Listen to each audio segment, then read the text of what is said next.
आपने winter arc challenge शुरू तो किया था, पर आप उसमें फेल हो गए।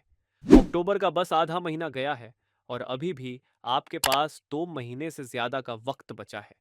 अगर आप जानना चाहते हैं कि इन 2 महीनों में ऐसा क्या करें जिससे आप अपना बेस्ट कमबैक दे पाएं, तो ये वीडियो पूरा देखें।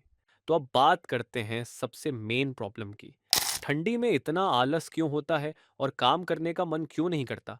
जब सर्दी का मौसम आता है, सब कुछ थोड़ा आलसी लगने लगता है ना? बाहर की ठंडी हवा और घर की कोजी कंफर्ट, इन दोनों के बीच हम अक्सर अपने आप को डिमोटिवेटेड महसूस करते हैं। आप भी ये फील करते हैं? कोई बात नहीं, ऐसा होना नॉर्मल है। इसका एक रीज़न ये है कि ठंडी मौसम में बॉडी को अपने आप को वार्म रखने के लिए ज़्यादा एनर्जी चाहिए होती है, जो हमारे मोटिवेशन को कम कर देती है। और फिर जब हम कंफर्टेबल महसूस करते हैं, तो काम करने का मन नहीं करता। फिर आता है रूटीन डिसरप्शन। जब मौसम बदलता है तो हमारा रूटीन भी थोड़ा डिसरप्ट हो जाता है। सुबह उठने का मन नहीं करता, वर्कआउट स्किप हो जाते हैं और प्रोडक्टिविटी एकदम गिर जाती है। पर अब बात करते हैं कि आपका विंटर आर्क फेल क्यों हुआ। Unrealistic expectations. जब हम नए गोल सेट करते हैं तो कभी कभी हम खुद से अनरियलिस्टिक एक्सपेक्टेशंस रखते हैं। 3 महीने में सीबम जैसे बॉडी बना लूंगा, या 1 महीने में ही पूरे साल के गोल्स पूरा कर लूंगा। ये सोच कभी कभी हमारे लिए प्रेशर क्रिएट करती है। जब हम उन्हें अचीव नहीं कर पाते तो डिसअपॉइंटमेंट होता है। इसलिए थोड़ा रियलिस्टिक होना ज़रूरी है।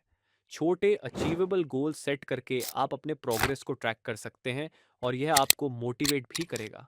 आपने कभी इस तरह से सोचा है? Fear of failure. जब हम गोल सेट करते हैं और उन्हें अचीव नहीं कर पाते, तो हम खुद को ब्लेम करते हैं। ये फियर हमें रोक देता है और हम सोचते हैं कि शायद हम इस बार भी फेल होने वाले हैं। Comparing yourself to others. आजकल सोशल मीडिया पर सब कुछ इतना हाईलाइट होता है कि हम दूसरों से अपने आप को कंपेयर करने लगते हैं। वो तो ये कर रहा है और मैं नहीं। ये कंपैरिजन आपके सेल्फ स्टीम को गिराता है और आपको लगेगा कि आप कमज़ोर हैं। ये सब रीजंस होते हैं जिससे आप फील करते हैं कि आप अपने विंटर आर्क को नहीं कर पा रहे हैं, लेकिन ये सब नॉर्मल है।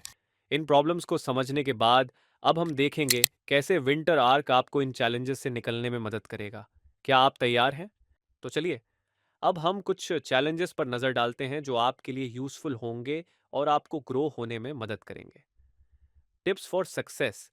रीडिंग गोल्स सेट करने के लिए आप डेली 20 से 30 मिनट एलोकेट कर सकते हैं। आपको जो बुक्स पसंद हैं उन्हें चुनें या बुक क्लब्स ज्वाइन करें ताकि डिस्कशंस में भी पार्ट ले सकें। Creative challenge. हर हफ्ते एक क्रिएटिव प्रोजेक्ट शुरू करो, जैसे पेंटिंग, लेखन या cooking. Why it matters. Creativity आपके माइंड को रिलैक्स करने में मदद करती है और आपको नई स्किल्स सीखने का मौका देती है। Mindfulness challenge. रोजाना 10 मिनट का मेडिटेशन या योगा प्रैक्टिस करो। आप ऐप्स जैसी काल्म या हेड स्पेस का उपयोग करके गाइडेड मेडिटेशन कर सकते हैं। Why it matters. Mindfulness stress को कम करता है और आपको प्रेजेंट मोमेंट में फोकस करने में मदद करता है। ये आपकी इमोशनल रेजिलियंस को भी बढ़ाता है। Digital detox challenge. हर हफ्ते एक दिन डिजिटल डिटॉक्स रखने का प्लान करें। इस दिन आप सोशल मीडिया, टीवी और मोबाइल से दूर रहें। Why it matters. ये आपको अपने मेंटल हेल्थ को रिजुवेनेट करने का मौका देगा और आपको ज्यादा माइंडफुल बनाएगा। इन चैलेंजेस को अपने डेली लाइफ में शामिल करना थोड़ा मुश्किल हो सकता है, लेकिन कुछ सिंपल टिप्स से आप इसको आसान बना सकते हैं। रूटीन सेट करना। सुबह की रूटीन में इन चैलेंजेस को शामिल करो, जैसे सुबह उठने के बाद पहले वर्कआउट करें या मेडिटेशन करें। Visual reminders. अपने गोल्स को देखने के लिए स्टिकी नोट्स या विजन बोर्ड्स का इस्तेमाल करो। इससे आपको मोटिवेशन मिलेगा। Time management. अपने डेली स्केड्यूल में टाइम ब्लॉक सेट करें ताकि आप अपने चैलेंजेस पर फोकस कर सकें।